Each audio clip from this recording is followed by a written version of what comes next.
All right, hello everyone, and welcome to the 27th episode of The Lab.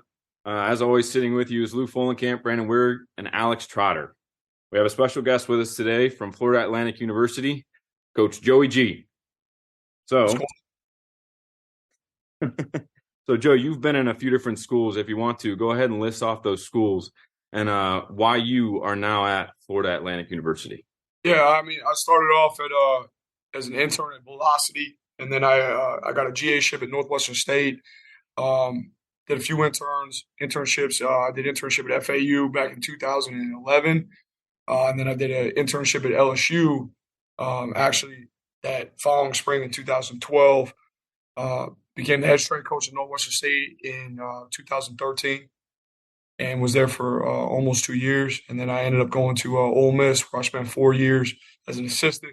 And then at Colorado State as an associate head 1 year. And then I got promoted to head strength coach the following year. And now I've been down here. This is my fourth season. Going into my fourth season here, we just had a head coaching change. I was blessed to be retained, which was awesome because I absolutely love it down here. And I love the players that we got and the facilities. It's just really nice not to have to move. That was probably the best part. Good, very good. So I ask every single strength coach that we bring on the lab, what made you want to become a strength coach? So I always loved the training process. Like even back in high school, like I was a meathead. I love football. I didn't realize this was even a profession until I got to junior college. And Dos Remedios, who was my strength coach at the time, I remember asking him one day, I was like, "You get paid to train us, and that's all you do?" And he's like, "Yeah." I was like, "Really?" And I got into it, and I started looking it up, and it became an obsession of mine. And I went to college for exercise science. I ended up getting a degree in it, and I hopped right in the profession before I even graduated. So it was one of those deals where I figured out what I wanted to do early. I wanted to be around football because I do love the game. But I did like the training process and then the mentor process that also comes along with it. Like there's a lot of physical stuff that goes into what we do, but a lot of psychological stuff as well, and a lot of camaraderie and relationship building. And that's a very fulfilling lifestyle, when you feel like you're actually adding value to young men's lives.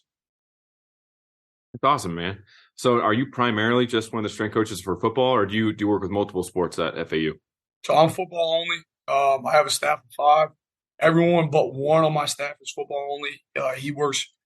The one that isn't just football only works with women's basketball, swim and dive. But yeah, we're football only, so we're pretty blessed because we get to spend a lot of time and do extra with our kids, not having to worry about other sports. That's pretty awesome. Allows you kind of like focus in, really dial in your efforts. Oh yeah, big time. That's cool. So one of the things that initially drew me like to your Instagram page is you have a lot of posts on power production, speed, and I actually read one of your articles that you had on deceleration, how you really like to utilize eccentrics. What kind of like I guess turned on the switch or flipped the light bulb that deceleration and eccentrics, like what was like the correlation there for you? Yeah, so at the end of every year, I like to audit my program. And what I'll do is I'll put all the components of the program on the board, and I'll try to find holes on things that, we don't have, or missing, or if there's injury trends or if there's anything like that. And, my first year here in 2020, we had a lot of ankle injuries, which is weird. And I couldn't pinpoint it. And then when I went back and I looked at the mechanism for a lot of these ankles, it was in a deceleration state. Like we're just out of position. So I went down a rabbit hole and I started looking up deceleration training, just decel training. Like I've done a little bit of it. It's been around a while. Like Parisi does, like Bill Parisi, who has Parisi as the franchise. Like they do a ton of it, but never really put it into like actually application and made it a locomotion pillar in my program. And I was like, you know what? We need to look into this. We need to train it more frequently. We need to make it a performance metric for us. Like we need to make sure we're evaluated and let's get better at it. And it really just brought me down a whole rabbit hole of other things and getting into eccentric peak force, eccentric rate of force, dynamic stability. Like it just started spewing a whole bunch of stuff that we weren't doing. And I was like, okay, the next thing is like, it's great. We have all this new stuff, but where does it fit? And that was where the compatibility of training, like where do we put it in the week? What are the training modalities to it? And, I would say it's been unbelievable to see the results of adding that emphasis, and I'll never go back. Right? We train go all the time, but we don't train stop. Mm-hmm. You know, and we all get enamored with the numbers of vertical jumps and broad jumps and cleans and all these other things, squat numbers. But then we look at, like, what about the other side of it? Because that's usually what separates elite athletes is not just how fast they are, but how fast they stop and change direction. Well, I mean, the acceleration is literally the KPI of that. So if I could stop in less steps and in less time, like, and we're running the same speed, I beat you every time. Exactly. So it's just another way where it's like reverse speed. Like, everybody loves speed, and speed training has really caught on as of recently, like the last 5 years. You know, it's like mainstream more. Well, this is speed training. This is a way to create separation. Mm-hmm. You know, so that was something I was like, okay, we have to hammer it. It has to become one of my 4 pillars of locomotion, and we have to really train the technique of it and increase all the qualities that enhance it. Okay. So in terms of how have you gone about like incorporating that into your periodization? Where have you started putting that into? Yeah, I look at it as it's very similar. The stress is very similar from an eccentric force standpoint as maximum velocity sprinting. So, you know, I always say if 15 people looked at my program, you get 15 different examples of you know, what type of system I use, right? Like, everyone's like a dynamic effort, although he's a high-low guy, no, he's a Chaldees, you know, eccentric, concentric. Like, I always look at what fits and what's compatible, right? What makes sense, right? I want to condense stressors. I want to consolidate them so that there's no murky water. There's a clear stimulus to the body, and there's a clear recovery window that is followed by that stress, so that we do recover going from session to session, week to week. So what we found is if we have high eccentric forces, which we will have with deceleration training or eccentric emphasized training in general, we got to pair that with another high eccentric activity. Well, what was the highest eccentric activity is going to be maximum velocity sprinting. So what we did was we had a day already planned out for that. Most programs have an acceleration day and a top speed day. So for us, it was like, okay, let's consolidate all our eccentric training, or let's consolidate all our eccentric rate of force training onto that maximum velocity day and really, really hammer that eccentric portion of it and compartmentalize it so that, okay, hey, if we do it on Thursday, if we follow with something on Friday that's not going to kill them, we're not going to tap that again. We'll have 4 days before they're really taxed again from an eccentric standpoint. And then even acceleration is not super demanding eccentrically as it is concentrically. So we'll have, you know, up to, you know, almost 6 days to get full recovery from it before the next time we have to train it. Mm-hmm. That's awesome, man. I absolutely love that. So what I'll do now here, Joey, is I'm going to open up the floor to Brandon and Alex here and let them kind of field a few questions from them as well. Absolutely. So when you start going into like all your eccentric phases, how well does that transition into your in-season lifts? So I love Charlie Francis, Schneider, and one of their main deals is if something's important, it should be trained year round. So for us, it became, how do we keep eccentric training in the entire year? So, like, we just got done with spring ball, and our Wednesday training session was a lower volume version of our off-season eccentric day. So we're still getting it in. So I just think that, and then you look at this as well, as if it's constantly being trained, right? You don't detrain. So your ability to recover from it faster, it's not as significant of a stress as if you were to reintroduce it without training it for several months. So we go and we keep it in throughout season. We keep it in throughout the off season. It's pretty easy for us to regulate through volume how much of a stress that's going to be and how fast they can recover from it. So, you know, we use pretty simple progressions too. Like, you know, it's I think sometimes things are overcomplicated. Like, when it comes to strength work, you know, we go from, you know, sub-maximal control lowering at like 3 to 6 seconds into maximal lowering to super maximal, right? So, like, we could go from a front squat at 70% with a 5-second lower to a front squat, you know, with a safety bar squat at 100% of the max, you know, hand assisted lower for 5 seconds to 110% with a safety bar with no hands on the way down Hatchfield style, and then grab on the way up. So basically, essentially creating weight releasers. So I don't think that it's hard to progress. And I think you progress based off your athletes. I don't like using timelines because everyone doesn't react to those timelines the same way. So as we see progress and as we see them handling those sub-maximal loads, we move to maximal loads. When we see the maximal loads being handled well, we move to super maximal loads. I think the same can be said for eccentric rate of force training, where you do like box step-offs, like I call them altitude drops. That you could start off at their average vertical jump for the position, right? Because this is one of my pet peeves too, is like everyone's scared to put kids on higher boxes. Right? They do depth jumps at 12 inches, and I'm like, you realize if you do repeat vertical jumps, they're doing a higher impact loading, a mechanical stress loading on their body than if they were to jump off that 12-inch box. Right? So for me, it's like the obvious was, okay, let's start at least at vertical jump height.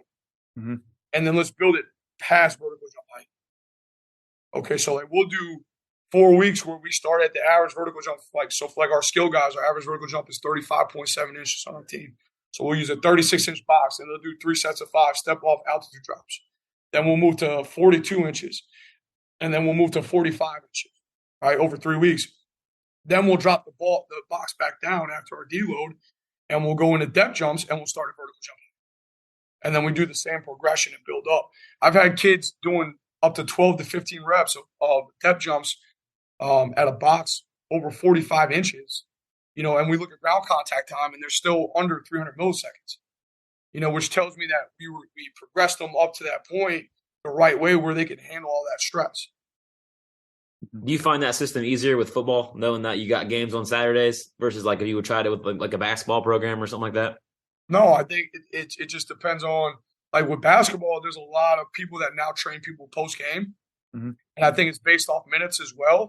Mm-hmm. Like you don't need, I think people overestimate how much volume drives stress and adaptation, right? Like we got prevalence chart, which was derived from Russians, okay, during the steroid era, where all they did is train, take steroids, and recover.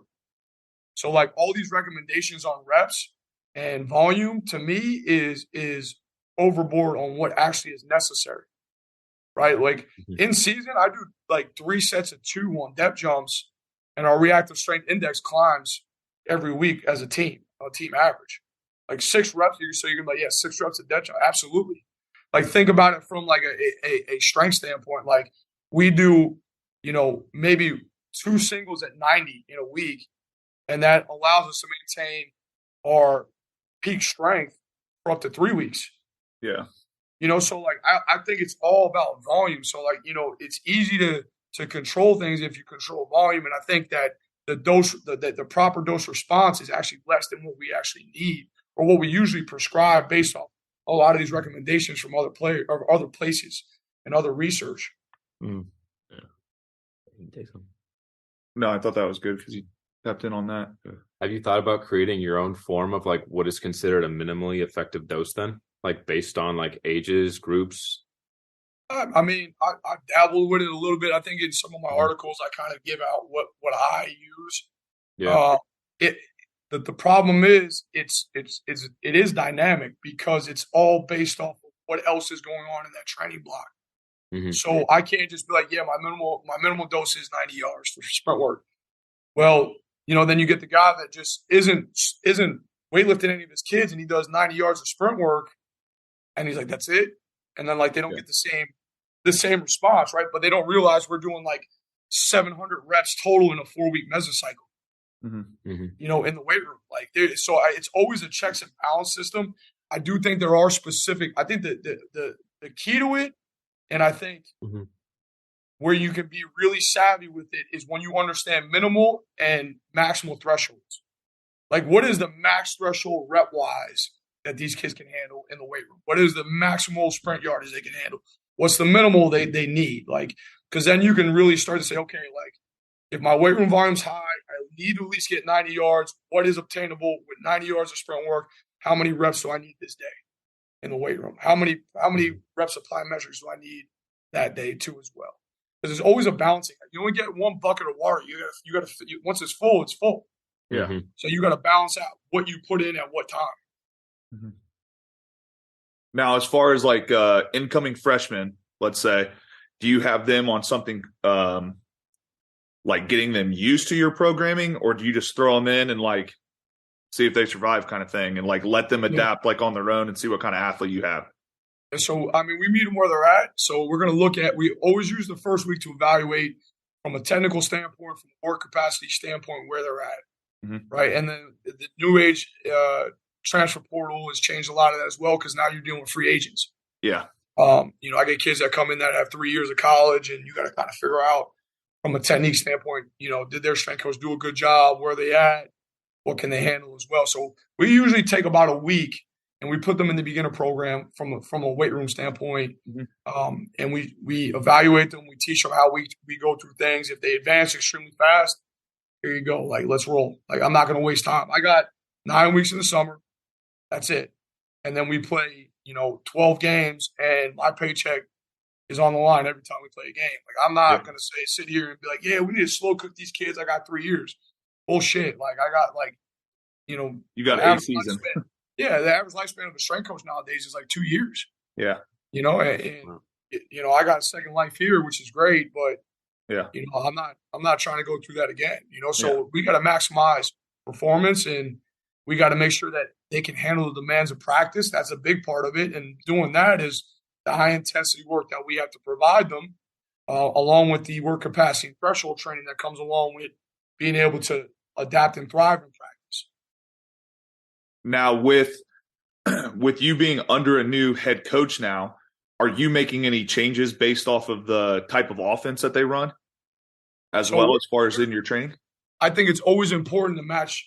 Like, you have to do your research on schematically. Like, you know, I hate the coaches that are like, yeah, like you're the football coach, I'm the strength coach. Like, no, dude, like we're all here to win games. Like, we work for the same company.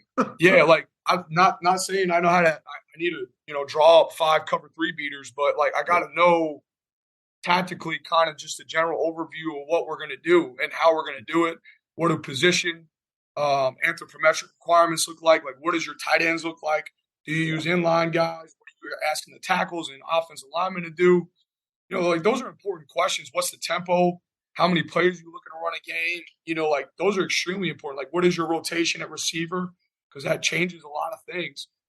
So I think there is like, you have to do your background from a tactical standpoint, and you have to have that conversation. You know, like, I told my head coach that, like, I'm like, the first thing we're going to do when you hire coordinators, because you hire me before the coordinators, I said, the first thing I'm going to do is I'm going to sit down with them and figure out, like, give me your 1,000-foot view of what you're trying to do with this offense and this defense.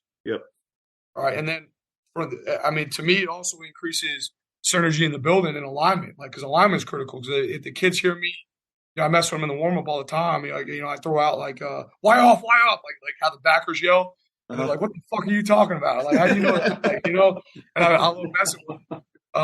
But it's like, it also increases alignment because now everyone's speaking the same language, and we all know where we're striving to do and where we're trying to go. So, yeah, I do think it didn't change too much. We do have a little bit of high tempo, but we also are paced at times. So it was pretty easy. I think the biggest thing that when you get a new head coach is you have to figure out what their practice is going to be like.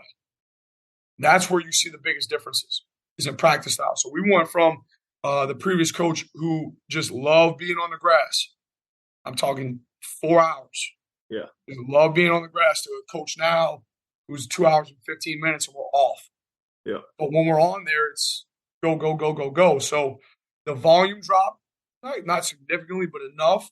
But the density of our practices has increased, and the intensity has increased. So battling that now and increasing density in our training by adding another high performance day and going to a 5-day model really helped out bridge the gap on that.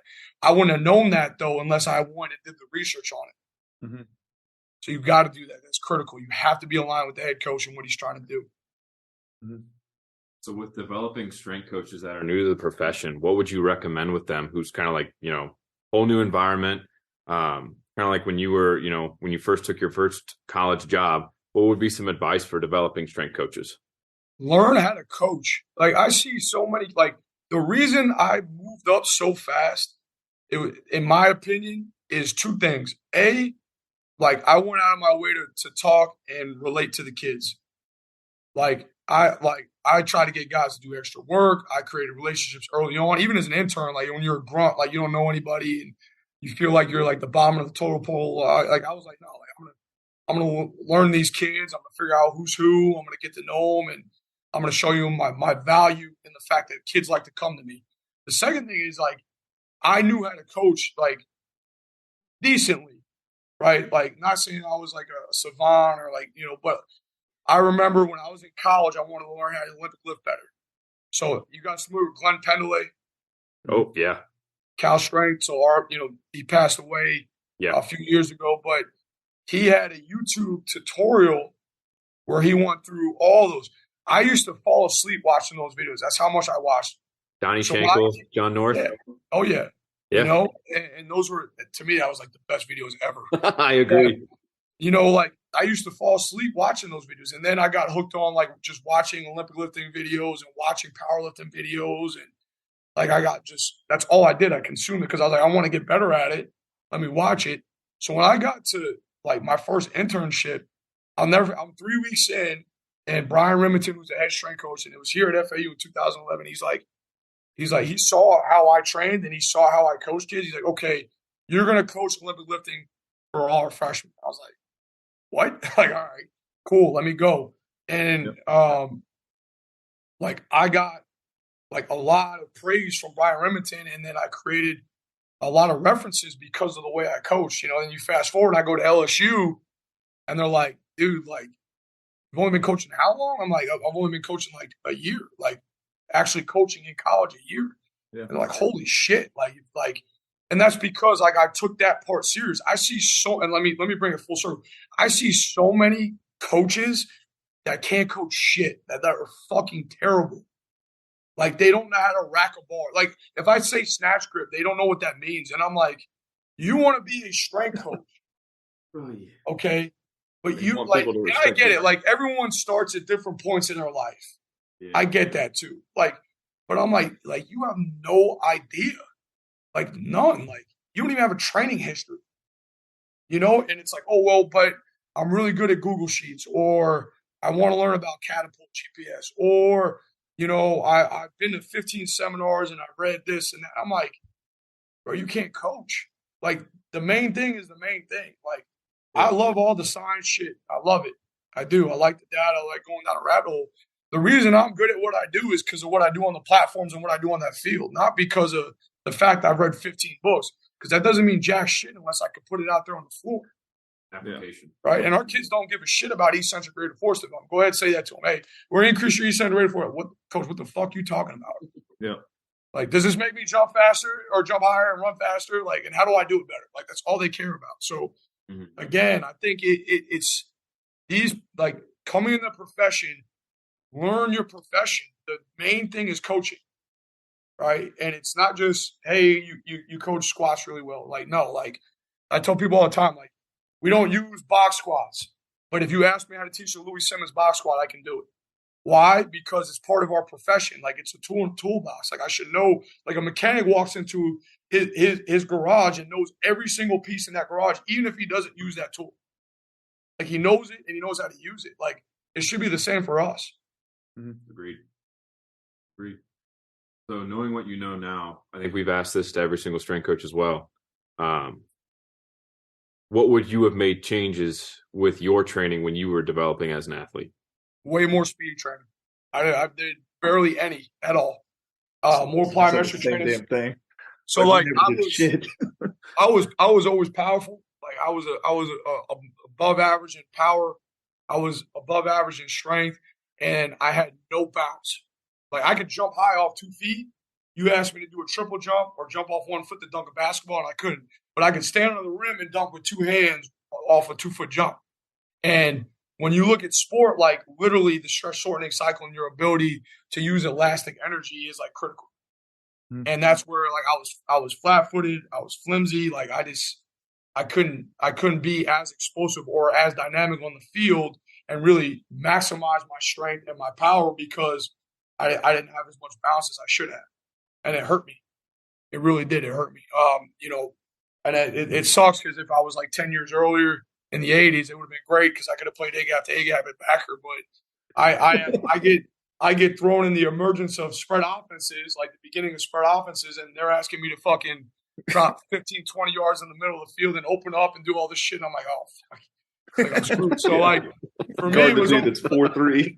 Yeah, like the speed aspect of it would have been instrumental in probably, giving me more of an advantage, and that's where, like, my son, like, that's the first thing I started him on was like, I'm like, we're speed training. Like, you're not going to be the slow kid that cleans 365 pounds. You're going to be, you clean 315, but you run 4.5. I'm good with it. Like, let's go. Oh, that's awesome. Any other questions, gentlemen? How like in depth of like technique wise do you get like into your deceleration training? Do you like start out with like close train drills and open up into more like reactive stuff? Yeah, so we'll take the very, very regressed version, and we'll do a 2-step decel, and where we're teaching them how to sink into it. And there's a ton of, like, if you want to go down a rabbit hole, deceleration training technique, or just like building up those qualities, research Damian Harper. He's out of England, and he's the godfather of it. Like, it's insane how much research he's putting out. But we teach the technical side of it, the dynamic stability, the rhythm of it, because there is a rhythm of it, right? And what I tell people all the time is we know how to teach extension really well, right? So acceleration, I mean, for the most part, everyone does a decent job teaching acceleration mechanics. And I'm like, if you just think it's the opposite. So where you want to get hip, knee, and ankle extension, you want hip, knee, and ankle flexion. Where you want upright posture and move or follow the foot and center your ground reaction or your ground strike to be behind the center of mass. You want full foot contact, and you want it in front of the center of mass. So it's like, when you think in terms of it's just opposite of acceleration, it makes life easy. And we teach it, and we go in depth on how to teach it with our guys. And then what we'll do is we'll build out the run-in distances. So we'll go from 5 yards to 10 yards to 15 yards. We'll go from bilateral to single lateral. Then we'll start to implement like what I call like rabbit chases. So like one guy will start it, so they accelerate based off him, and they stop when he stops. Mm-hmm. And we try to keep the intensity of the drill and by basically creating like, all right, you can only go 15 yards. You can only go 10 yards. So holding the spots, holding the entry velocity of the decel by the distance, controlling that. Yeah. So how nuts does it drive you when you go to basketball games and watch people like close out on their tippy toes and like try to keep their feet short and choppy and think that's going to make their reaction faster? It's going to keep me in business longer. They're not doing it. I am. No shit. That's more power to us. Oh, that's awesome. No, that's good. That's the same way. I'm a big speed guy, so that's kind of how I base my days off. I do like 2 acceleration, 2 top end speeds, and I do anywhere from 2 to 3 change direction, reactive, hip rotation, like all the deceleration stuff like that. Yeah, and to me, it's like we do a ton of agility training. Like, I think the cognitive side of it like the perceptual side of it is critical. But my thing was this is like, if they don't even have the basic biomechanics of stopping, no matter how fast the reaction times become, they're still going to be out of position. So if you do both, like, to me, that's where you make your most money. Like, let's treat deceleration like acceleration training, like speed training. And then let's put it into an open environment where they have to react, and let's increase their peripheral vision. Let's increase their perception. Let's increase the reactionary time of it, and let's see where that goes. So every time you got to slow down, you got to restart. So you might as well hit them both at the same time. Yeah, exactly. Any other questions? Good. No? All right, everyone. Well, we hope you guys enjoyed our discussion here with Coach Joey G from Florida Atlantic. We'll see you guys next time.